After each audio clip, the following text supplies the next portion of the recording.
Всем привет! Это подкаст про шляпы. Это подкаст «Мы не договорили» про ментальное здоровье и то, как оно влияет на нашу жизнь. С вами все так же Катя и Саша, люди из IT и креативных индустрий, которые очень-очень много лет разбираются в том, что же такое наше ментальное здоровье и как с ним быть, особенно в современном мире. Это 8 сезонов, мы все пытаемся разобраться, только понимаем, что уже что-то новое наступило, и нужно снова переразобраться. Поэтому сегодня у нас удивительное событие, поэтому мы так хотим перебить друг друга, чтобы наконец вам про это рассказать. Катя, про что ж ты хочешь рассказать? Я сначала хотела, как обычно, представить нас, потому что мы такие: Катя и Саша. Саша — это потрясающий ивент-продюсер, который работает с большими IT-компаниями, помогает собирать ивенты, помогает с коммуникациями, поэтому обращайтесь, добавляйтесь на LinkedIn. И Катя Ашгирей, практикующий коуч и в будущем психолог. Но про это можете узнать у нее в ее инстаграм-аккаунте, который мы обязательно прикрепим к описанию к этому выпуску. В общем, мы не просто люди, которые проходили мимо ментального здоровья, уже давно варятся в этой теме и пытаются в ней разобраться со всех разных сторон. Да, но очень важно, в этих выпусках, как и вообще во всем подкасте, мы выступаем просто как обычные люди. И этим он очень дорог, понятен и ценен. Присоединяйтесь. Потому что мы рассказываем про ментальное здоровье так же, как мы обсуждаем его с нашими друзьями, и поняли, что не хватает нам только с ними этого обсуждать, хочется и с вами это обсудить, чтобы вы могли это послушать, нам ответить. Мы очень любим ваши ответы, поэтому обязательно в комментариях пишите, что вы думаете и по поводу этого выпуска, и в целом про ментальное здоровье. Мы очень любим на это все смотреть и вам отвечать, поэтому обязательно это делайте, в том числе, потому что это помогает продвижению нашего подкаста, а нам, как контент-креаторам, это очень важно. Ставьте сердечки, подписывайтесь на канал. Ну а у нас спешл-выпуски, которые мы очень долго ждали и собирали. Саш, расскажешь подробнее про наш exclusive work? Да, мы решили пойти немножко в другую сторону от того, что мы делали до этого. До этого мы говорили с русскоязычными гостями о ментальном здоровье, с профессионалами в этой сфере, с теми, кто только в ней разбирается, работает с разных сторон. И сейчас мы решили копнуть совершенно другую сторону и посмотреть, что могут нам рассказать люди на другом языке. Поэтому прямо сейчас мы делаем серию эпизодов подкаста с конференции Future of Wellness. И, как можете понять из названия, она на английском языке, и мы говорим со специалистами и людьми, которые работают в сфере ментального здоровья во всем мире. И мы решили, что, несмотря на то, что мы делаем этот подкаст на площадках Future of Wellness, мы не можем не поделиться ими с вами, с нашими дорогими слушателями, зрителями, комментаторами, подписчиками, не подписчиками, потому что разговоры очень интересные и очень отличаются от того, что мы обсуждали на русском языке, поэтому мы хотим их показать и вам тоже. Да, обязательно досмотрите эти выпуски до конца. Вы сможете попрактиковать свой listening, может быть, speaking. Никакой радиоактивной рекламы здесь не будет. Но, правда, я думаю, что это очень важные и полезные эпизоды. Если будет нужно, ставьте субтитры, а лучше просто оставляйте нас в наушниках. Переходим к выпуску. И наш первый гость. Известный многим белорусам. Андрей Беловешкин, врач, специалист, преподаватель и автор книг. Очень интересный человек, очень интересный диалог. Не будем откладывать ничего, уже все рассказали. Переходим к разговору. Can you actually tell us more about dopamine? So can it actually be a good thing and a bad thing just about how you think about it or how it works? Yeah, dopamine is probably one of the most popular and not... proper understand topic. Why? I think we're talking about this all the time. Why? Because dopamine is something definitely good. Yes, and people discuss, they strive for dopamine, they strive more dopamine, they work how to stimulate more dopamine and so on. And some all other guys like acetylcholine, like serotonin, they're in the shadow of dopamine, not so popular. But in fact, dopamine is very cruel, soulless neurotransmitter. Cruel. And that is like, don't any jokes, don't joke with dopamine, guys, because it's very serious thing that can really kill people and waste their life. How so? Do you get used to it or something? Let's compare. Like dopamine, it's like a tool. For example, it's the same power that drives alcoholics in the morning to find one more shot, and the same power that drives a creator or businessman to wake up early in the morning to continue to work on his project.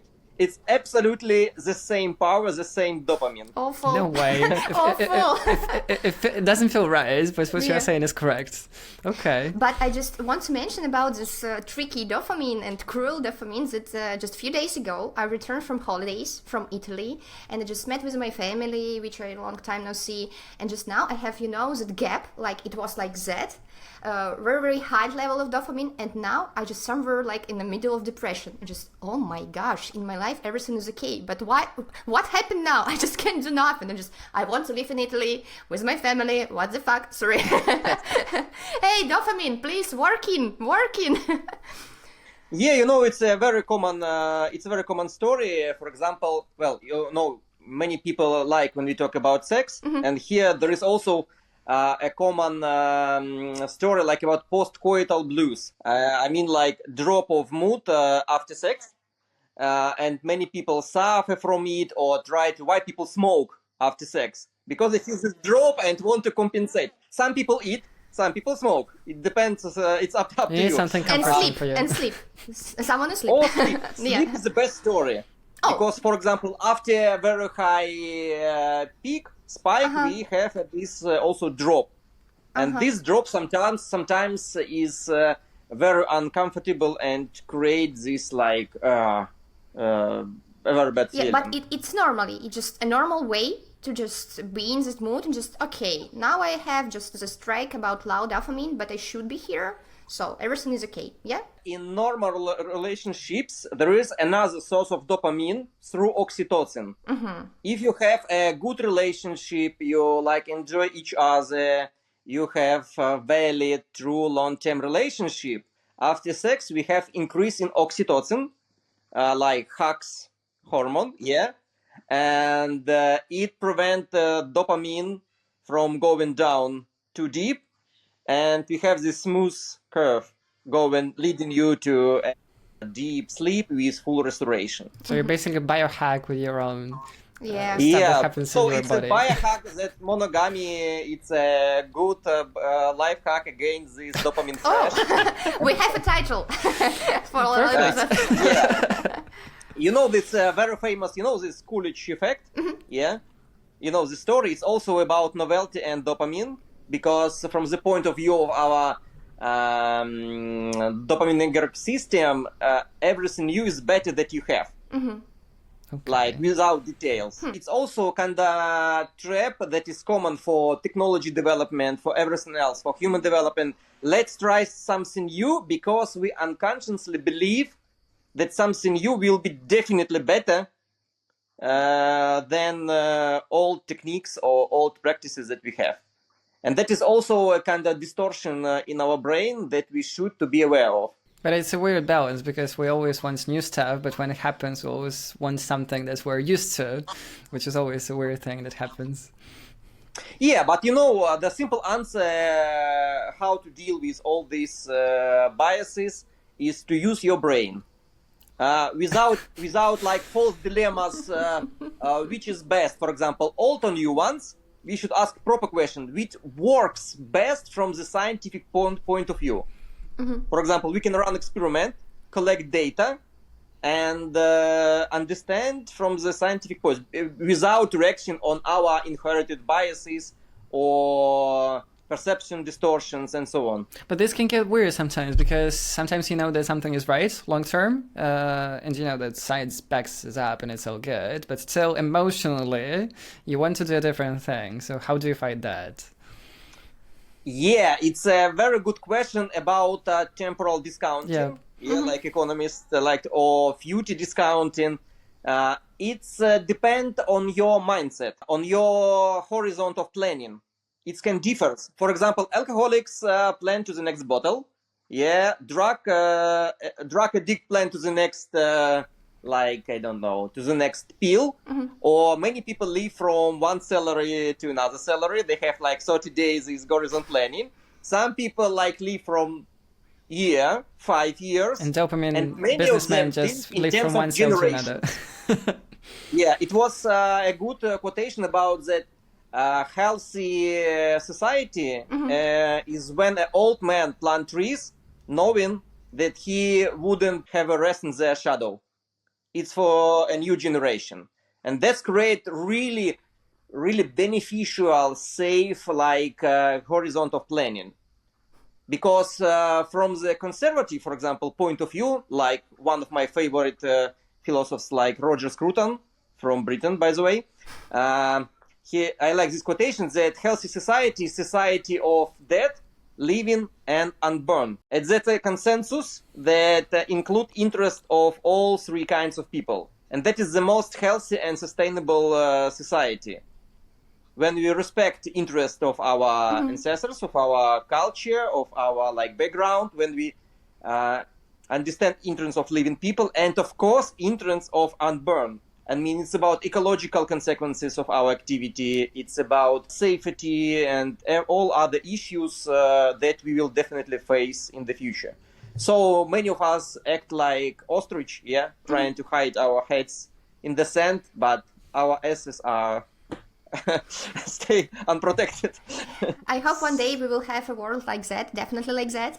But now, just guys, I just totally like our discussion with just hot point like sex, drugs, alcoholics. Mentioned everything. We can get it up right now. Yeah.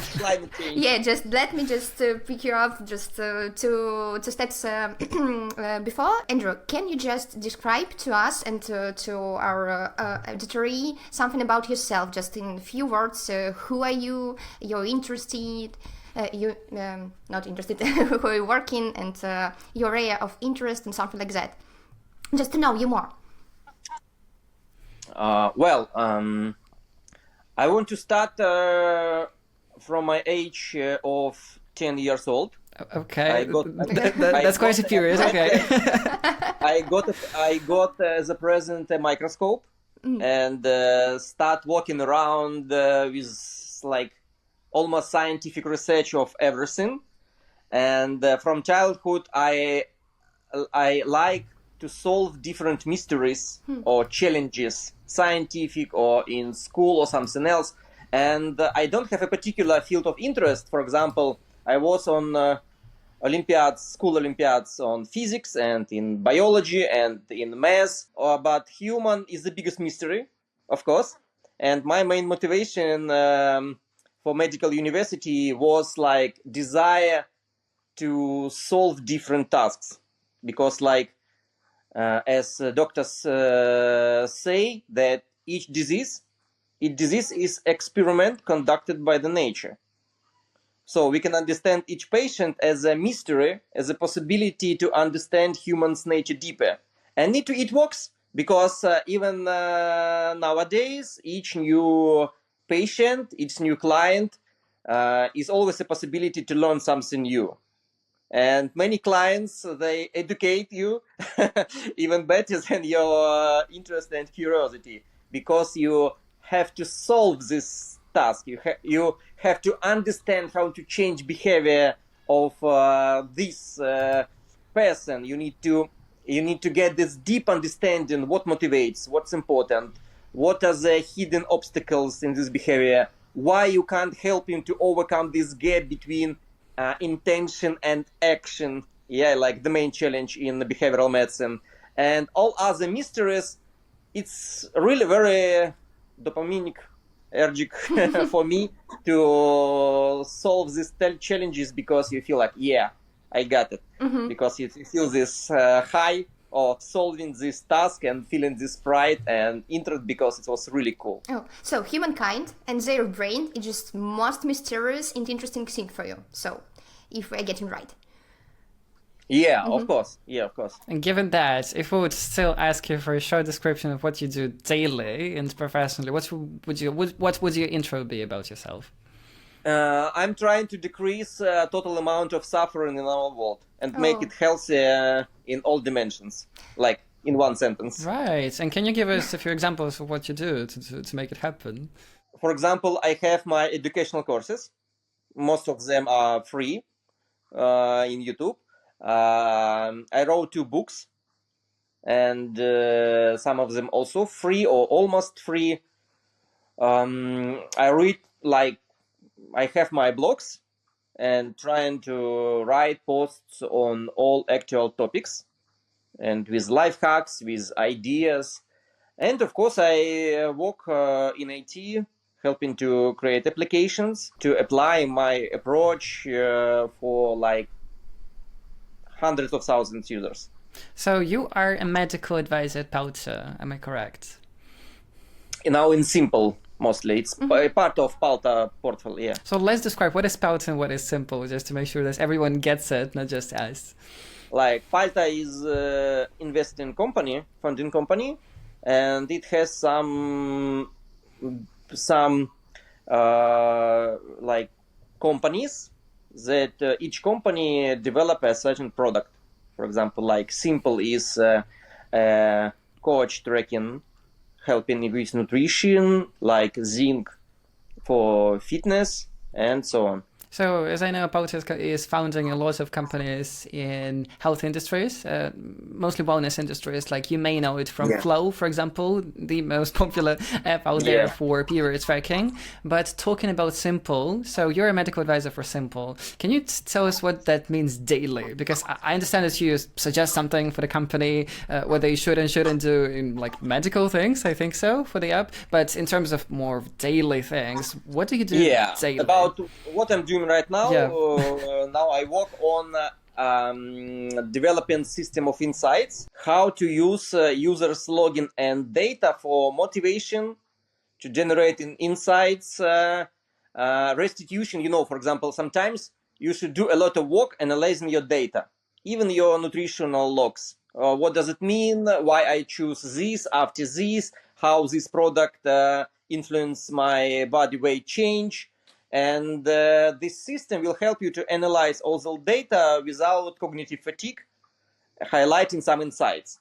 For example, don't worry about your morning body weight increase. It's because you ate a lot of salt yesterday, because salt causes water retention. So don't worry about this. Sometimes worry about this because it's really not very healthy situation. Or for example, pay attention that, for example, that you snack more after sleep with bad quality, a lot of awakening, for example. And you know that we should understand that there is some common facts that people all know. That's one story. Another story is a user's own data, personal data. And this personal data has much more high influence for users' behavior because it's my own, it's based on me, it works for me. For example, many men know that obesity influences testosterone level, yeah? Yeah, it's... That's a common knowledge, of course. All people know about it, but this common knowledge doesn't affect their behavior. But there is a simple life hack. Because many wives ask, Andrew, what to do with my husband? He's obese, but he don't want to change his diet. I say, don't worry, we have one life hack. Ask him to go to any lab, and pass only one blood test.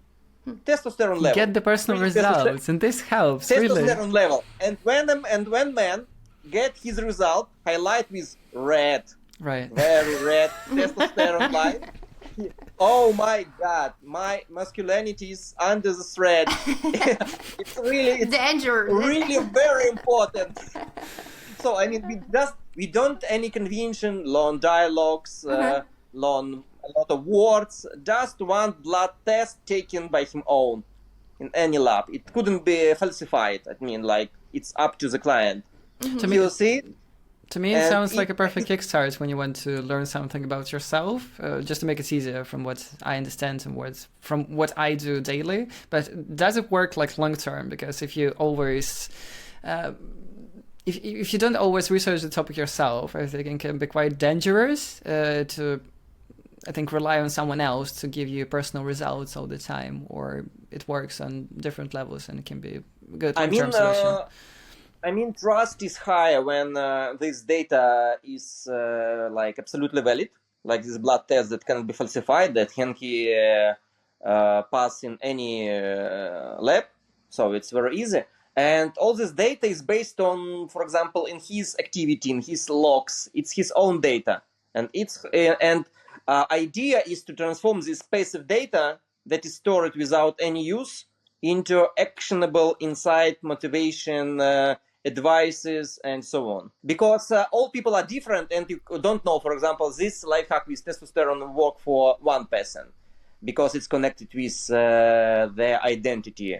For another group or for another age, it can be something other motivational. Because all people differs, and we can overeat also because of different problems. Sometimes it can be emotional. Sometimes it can be, like mindless snacking because of obesogenic environment. I sit, I eat.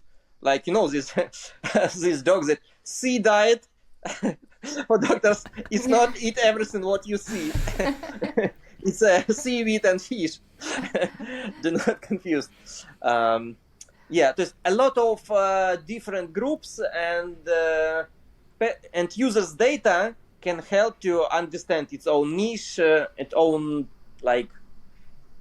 things what to do. And we actually rely on the apps a lot nowadays to do a lot of stuff, including health stuff and wellness stuff. But I think there is one important question about the balance of when you should go to an actual medical professional to give you the advice on anything health related. What is the balance nowadays? Because I think I understand that VCs always strive to make everything work on the apps, and then we'll deal with something that happens later on. But what is your thoughts as a medical advisor, medical professional on this? What should the app builders nowadays think about the boundaries of what the apps should do and should advise, and when they should hand it over to the professionals? Because I think there is a really delicate balance that needs to happen.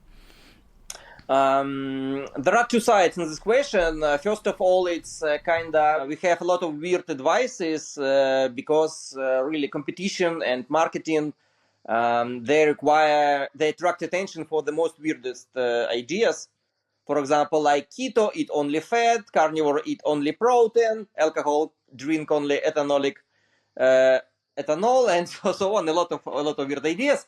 But the fact that common truths and basic rules are quite simple, extremely simple. For 99% of people, they will work well enough to help them lose weight. The main problem is accountability, this social pressure, this consistency.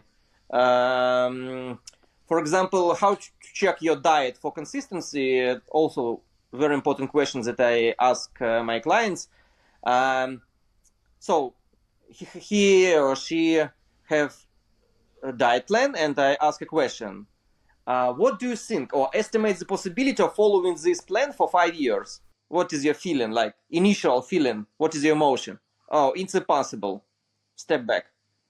Again, it's impossible. Step back. Probably for 5 years, it's look not a so horrible idea. Probably I can do it. Okay, that's enough. I mean, because we have this weird balance between it's too simple and boring, and it's amazing and cool, but it's very hard for a long time.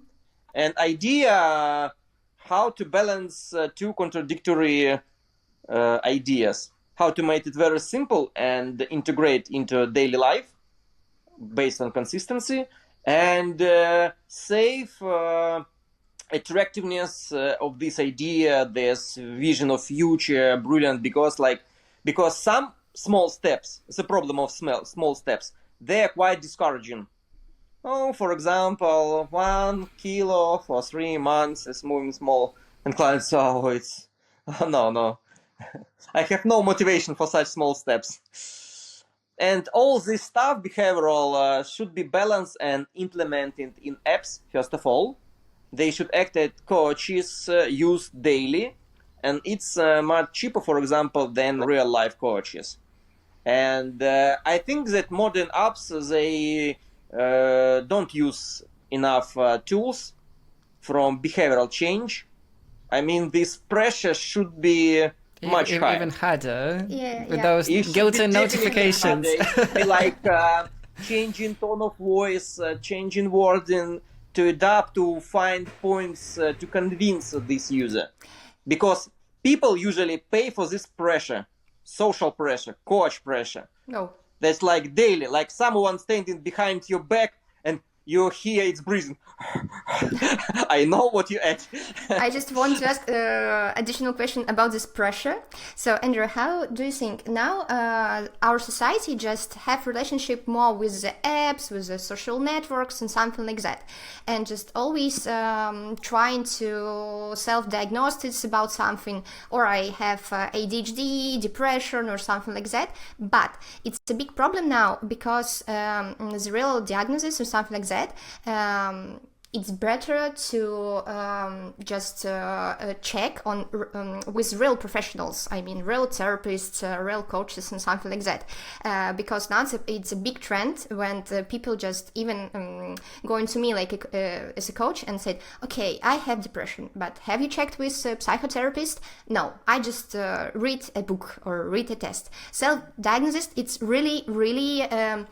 Necessary thing, but just like I don't know, did you watch a movie Her with this app where the woman just trying to be in relative with a man? It's a perfect movie, Her, so auditory, just watch it, but it's awful because in one day it just can disappear, or just some new program it's not uploaded. It's just people like saying, oh my gosh, now what I should do. So how we can track that balance between apps, between self-diagnosis with real relationships and with real checks about our health and something like that, because now we have a big trends, really big trends, especially in American tech area. Like now we have apps, these things, we will check our blood condition, air condition, and blah blah blah, but some real, I mean, just kinetic reality just staying in the background. Yeah, good question. I think we have two streams. First of all, it's medicalization of everything. And medicalization has some hidden benefits. For example, if it's a diagnosis, you can earn on treatment on devices, selling pills, and so on. If it's official depression or other diseases. The next point is medicalization. It's like a label. You can explain with this label everything. Oh, it's because of my depression. Oh, it's like so on. It's very simple. I don't like such labeling. Labels make sense only when they add additional like sense or meaning. And there are some setting criteria for all diseases, diagnostic criteria. And they're quite, they're quite strict. For example, with depression, it's really several criteria. Low mood, for example, for every day for 3 months at least. Yeah. And the question, do you have some days for your last 3 months with a good mood? Yes, I have. It's not depression, for example. And so on. It's a strict criteria. And most of people, they just pay not enough attention, focusing on like medical criteria of certain conditions. Another point of view is like most of modern diseases, they are diseases of civilization or lifestyle diseases. It means that there is no such a disease per se, like without certain context or without certain user. Infectious diseases, yeah, it's absolutely another story. Or you broke your leg. It's like, not depends on you, it's like a typical disease that should be treated by a certain scenario and so on, and certain rules. But lifestyle diseases, they are quite personal because it's your own lifestyle. You have a lot of factors, different factors that influence your disease, that increase risk of this disease. And such factors can be modified or unmodified. And it's quite difficult to understand all factors and their cumulative effect for your health. For example, depression. Depression depends on the amount of sunlight, yeah, because it's in the serotonin level, your sleep quality, your social connections, your physical activity, and all these factors is very difficult to deal with. You can't prescribe a pill to increase your physical activity or prescribe a pill like in sunlight, yeah. Vitamin D, yes, but vitamin D is only one of 10 molecules that are generated by ultraviolet light, because it's only one of 10, but it's the most popular, it's a superstar. There are also many other molecules that are very important, and serotonin, for example, that are generated by the influence of sunlight, but yeah, we know only vitamin D. It can be prescribed, all of them. And there is a dilemma what to do with like all this stuff. Because run a coach or prescribe a coach, it will be very, very expensive for healthcare system. But drug is the cheapest solution. For example, the same problem with chronic pain in the USA. You know, this opioid disaster, yeah? When people ask for painkillers, regular painkillers not enough because we have resistance. If you don't, for example, if you don't deal with your chronic pain, yeah, or without cause, and they should to increase this threshold up to opioids. And opioids, you know, they're very tough guys. And for many people, even one course is enough to get full-scale addiction. Oh. Full-scale addiction. Wow. And this is desire to help using only pills lead to this like opioid disaster, and like 100,000 of people now are addicts because of this desire to help. If you haven't watched Dopesick, I really recommend those series to both you and our listeners and those who are watching the video version of this. It's a really wonderful series from HBO, I think, about different sides of the dopamine addiction, not OxyContin addiction in the US, but this is funny. They have shared the story about creating the OxyContin, which has driven this problem in the US. But they also have shared the stories about doctors getting addicted as well, because they have easier access to the pills and real patient stuff. So I really would recommend this one to see what wrong decisions can make happen. Yeah, but formally, like logically, it can sometimes logical explanation is not enough, because like logically, if you have pain, we should give you painkiller. Who's against it? Sounds very logical. Mm-hmm. But without understanding reasons of chronic pain, like lifestyle of patients and so on, it's can cause a big trouble. And you know, in medicine, I'm quite skeptical to like new treatments, because in the history of medicine, a lot of like crazy examples when sometimes we need more time to understand all side effects. For example, Nobel Prize was given for lobotomy to cure depression. It's only one example. Or if you have, for example, enlarged glands, sometimes using X-ray, like imagine, to kill all immune cells, and you have no enlarged glands because all of them distracted by X-ray. What about side effects in years? Nobody care about it. Like always. So.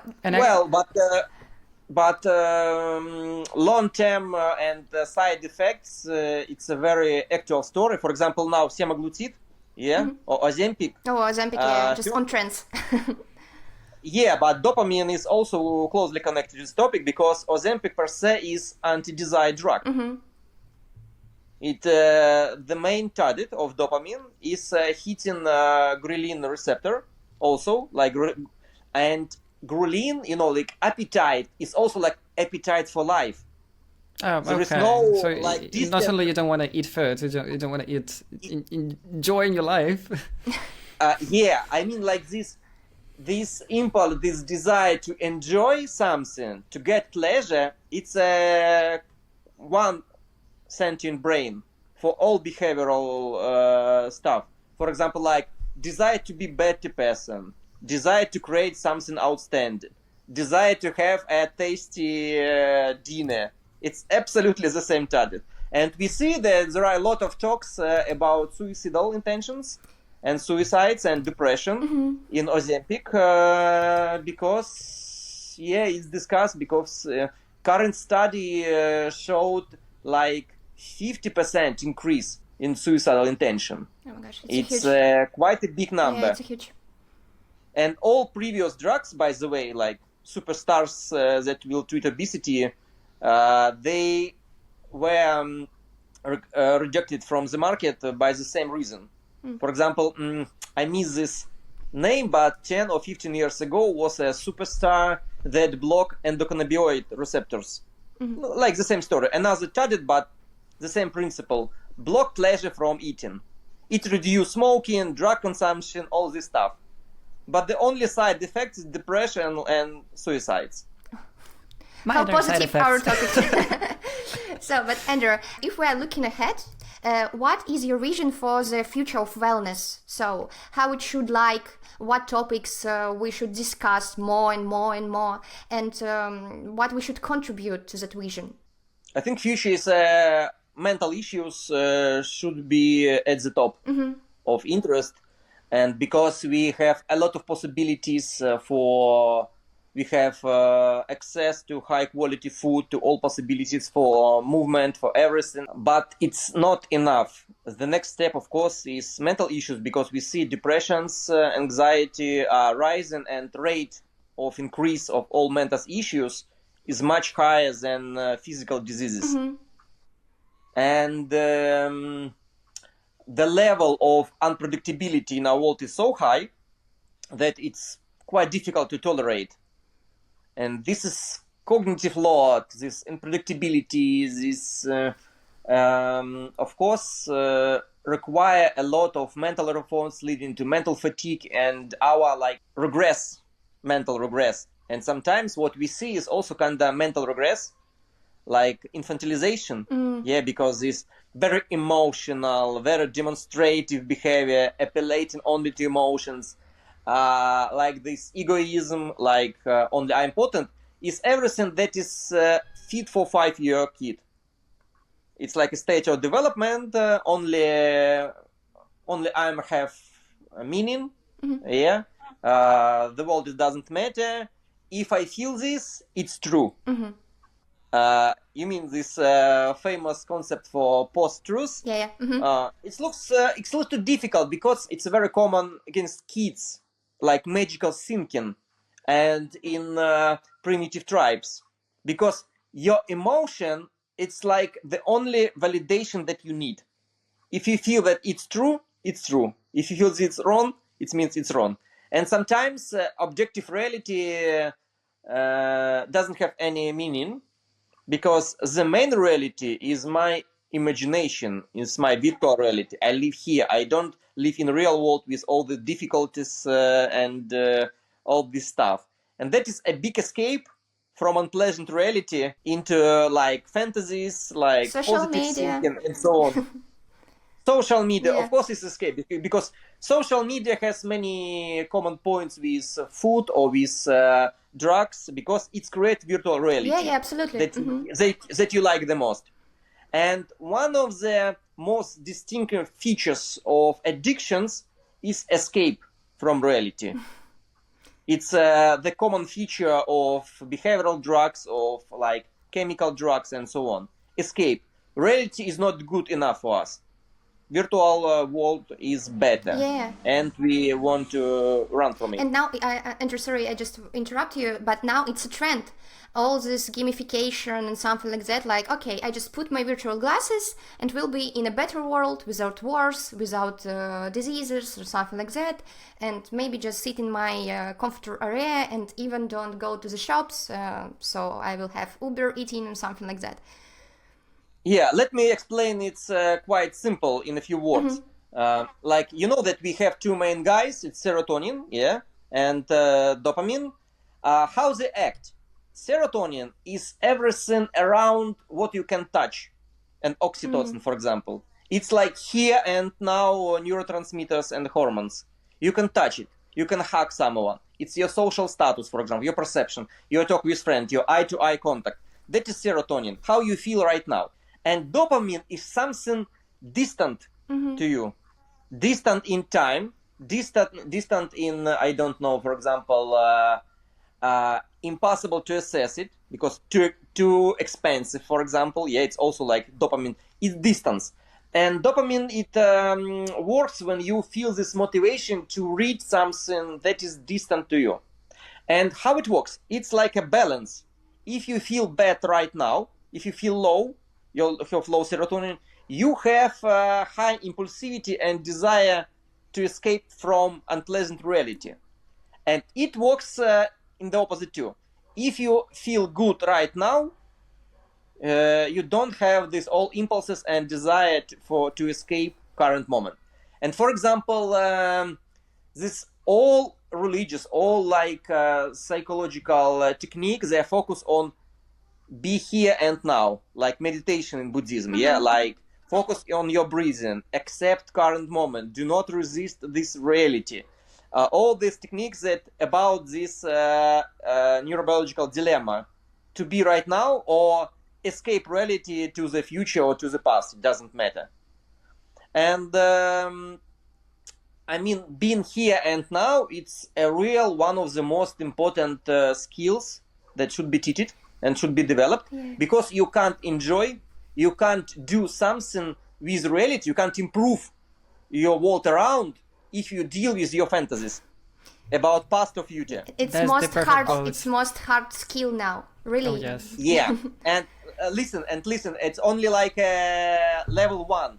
The highest level, it's from Stoics, or their maxima, it's amor fati, love your destiny. Not only accept reality, but the highest level, love everything that happens what with you. life brings to you. Oh my gosh, it's All so those hard. lemons. So where is the pills? Yeah. Where is the pills, guys? And actually, Yeah. And actually, talking about the future of wellness, the interesting question is that you have brought lots of the traditional academic medicine approaches, and you have also mentioned the alternative therapies. And I think when we're talking about the future of wellness, it's a good question if we are going to see something integrated, where we use something from best from both worlds. What is your view on using both traditional medical approaches and more holistic approaches?